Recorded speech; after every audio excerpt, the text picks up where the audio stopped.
இப்போ நான் இந்துத்துவவாதி தான். நான் ரொம்ப தீவிரமான இந்துத்துவ கொள்கை உள்ளவன் தான். என்னுடைய இந்துத்துவ கொள்கையெல்லாம் எப்படி இருக்கும் அப்படின்னா, மனசு சரியில்லையா, மனசுக்கு ஒரு அமைதி வேணுமா, பக்கத்தில் இருக்கிற பாபநாசம் கோயிலில் போய் சாமி கும்பிட்டு வருவோம்னு நினைப்பேன். அப்பவும் சரியாக வரலன்னா ஒரு தடவை அப்படியே ட்ரெயினில் திருச்செந்தூருக்கு போயிட்டு முருகப்பெருமானை தரிசிச்சுட்டு வந்தால், அப்படியே பக்கத்தில் இருக்கிற குலசேகரப்பட்டணத்துக்கு போய் முத்தாரம்மனை தரிசிச்சுட்டு வந்தால் மனசுக்கு நிம்மதி வரும்னு நினைப்பேன். சரி, அதுவும் சரி வரலையா, வேறு பொட்டல்புத்தூர் பள்ளிவாசலில் 1 கிலோ பூந்தியை வாங்கி கொண்டு வச்சு பாத்தியாக ஓதிட்டு வருவோம்னு நினைப்பேன். அதுக்கும் சரி வரலையா, ஆத்தாங்கரை பள்ளிவாசலில் போய் ஒரு வெள்ளிக்கிழமை பாத்தியாக ஓதி ஒரு தாயத்தை கட்டிட்டு வருவோம்னு நினைப்பேன்.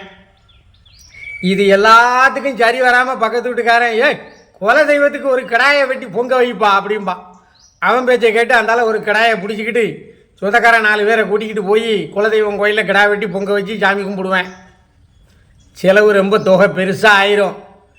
அதுக்கு பிறகு இந்த பணத்தெல்லாம் சரி பண்ணணுமே, சரி கட்டணுமேனு நினச்சிக்கிட்டு நான் கவனத்தை வேறு பக்கம் திரும்பிடுவேன். பழைய பிரச்சனை தீர்ந்துடும். எப்படி அந்த மனக்கவலையை தீர்றதுக்கு புது கவலை வந்தால் பழைய கவலை தீர்ந்துடும். அப்போ இந்த கோயிலுக்கெல்லாம் போயிட்டு வந்ததுனால தான் என் கவலை தீர்ந்துட்டுன்னு மனசில் ஒரு எண்ணம் வரும். வேறு பிரச்சனைக்கு தாவிரும் மனசு. இதுதான் என்னுடைய இந்துத்துவ கொள்கை.